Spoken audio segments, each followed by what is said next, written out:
The Kayfabe Crunch is fueled by soy Lloyd protein. Man is the most dangerous animal of all, so you must drink him to become him. Simply combine our jar of muscle particles with your favorite dairy drink and feel the power course through your ever-thickening veins. Soy Lloyd protein from mitosis. It's not cannibalism, it's just science. The Kayfabe Crunch. Bask in his news. Good news! This is your Kayfabe Crunch for Saturday, June 13th, 2020. I'm Max Michinoku Driver. Coming up, we have all the latest from NXT, Dynamite and SmackDown. Plus, Bricayla Spotifee gives her prediction for the outcome of the greatest wrestling match of all time. But first, on this day in grappling history. In 1993, Bret Hart became King of the Ring for the second time in his career. He abdicated the crown a year later to his brother Owen, in what would go on to become one of the strangest lineages in the history of global monarchies. Apart from Germany, of course. That's a European history joke for you.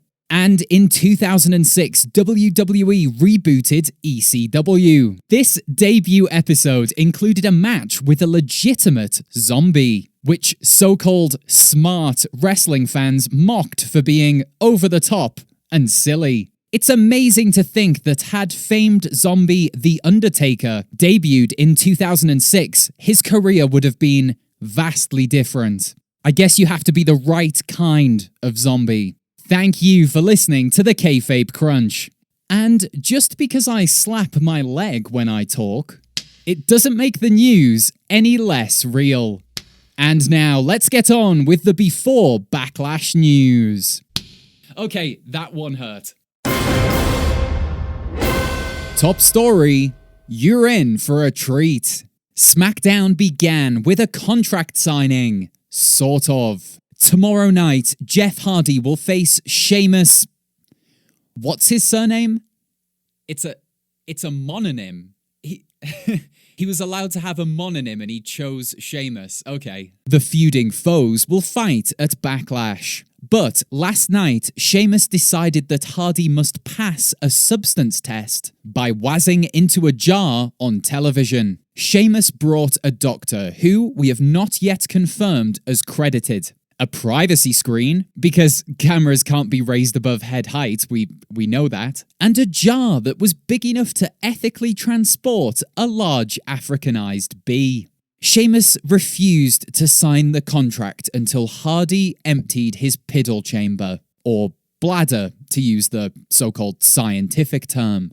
Hardy responded by stating, "My name is Jeff Hardy, and I'm an alcoholic." That he goes to meetings every week, and that he's happy to leak into a jar because he wants to be a beacon of light to his fans. Given the long history of delusion in his family, at this time we're unsure if he means a metaphorical beacon, or that he wants to transform himself into a literal luminescent.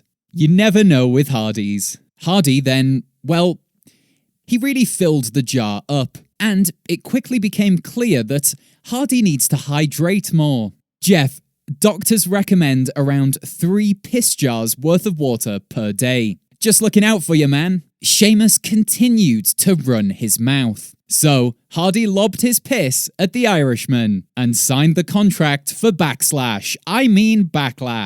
Later last night, the doctor revealed that Hardy was still clean. And the cameras revealed that Sheamus was still dirty. And now it's time for your fast count, the plexiglass barrier of news. Paul Heyman tasked with focusing on his in-ring career by WWE management. Sources say Mr. Heyman is expected to break out a picture-perfect 630 senton in his next bout. AJ Styles becomes Intercontinental Champion. Styles says he's the best champion the universe has ever seen, providing that universe is flat. Orange Cassidy pulped with sack of oranges. Chris Jericho claims he did this so as not to leave a bruise. Investigations into Jericho's family life have now been opened. The leader of the Luchadors is revealed to be Santos Escobar, formerly known as El Hijo del Fantasma, formerly known as King Cuerno, formerly known as, well, whatever his mum named him. Now I can fix the windshield on my car. Make sure you offer this service to Adam Cole. Bailey single-handedly reinvents classic joke format. But ding dong, hello? Tucky and Mandy encourage Otis to cash in his contract on Strowman. Reports suggest Otis can't actually do that, as he's replaced the contract with a travel-sized charcuterie board. Intergender wrestling allowed in NXT. How this is fair in an extremely real, not at all fake, and legitimate sport should be alarming to all.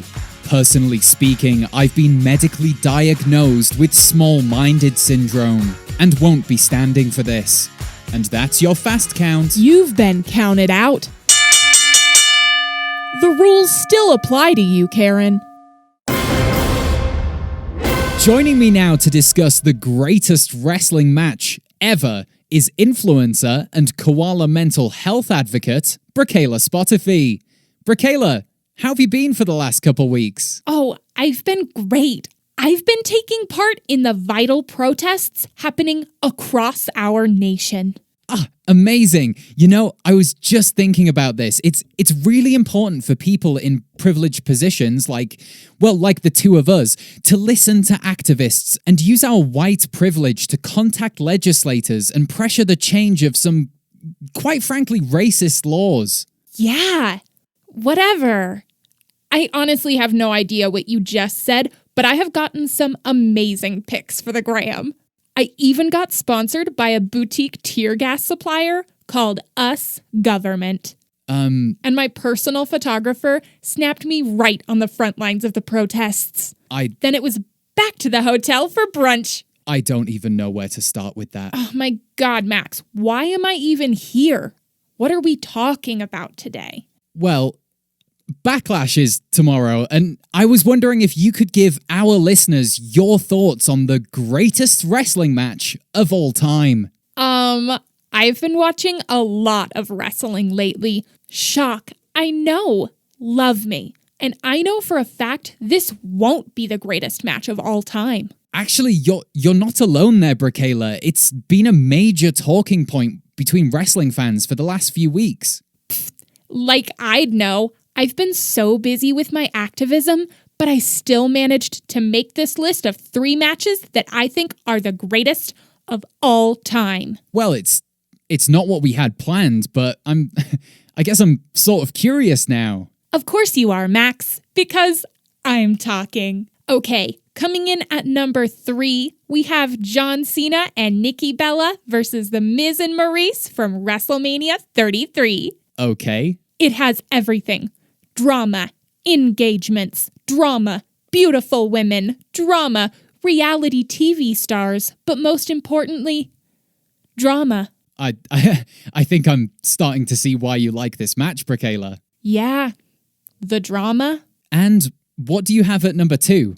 Rusev versus Bobby Lashley from, I don't know, a Raw or something? Mm-hmm. And why do you like that one? Well, Max, if I'm being totally honest, I'm going to have to say it's the drama. Okay, you do love a bit of drama, Bricayla. Oh my God, I breathe for it. And which match holds the number 1 spot for you personally? Is it something from the 90s, something from New Japan, or even a modern classic from NXT? Ew, no. Thank you, NXT.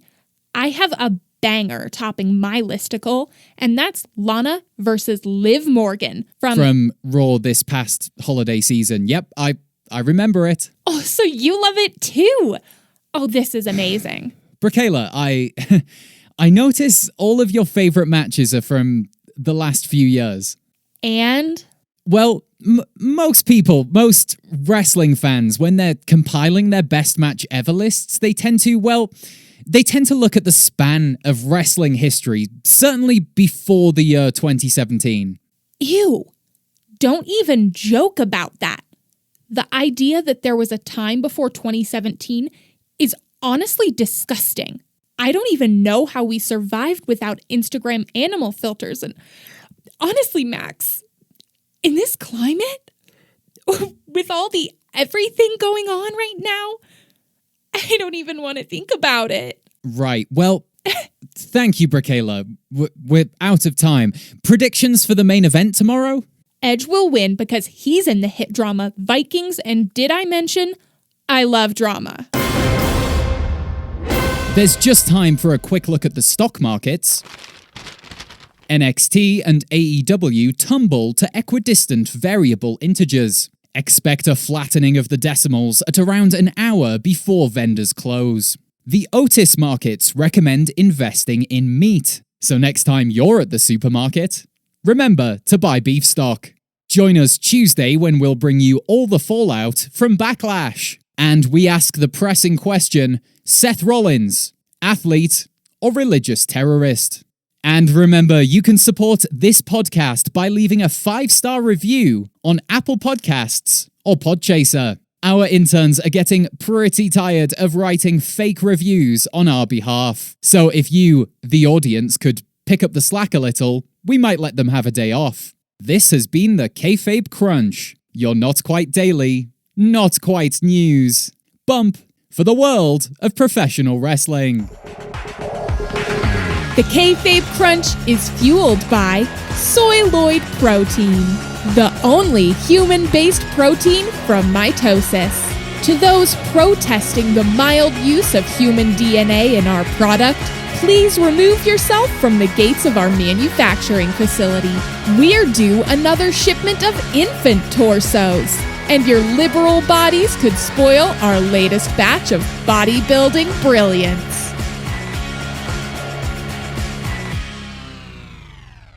The Kayfabe Crunch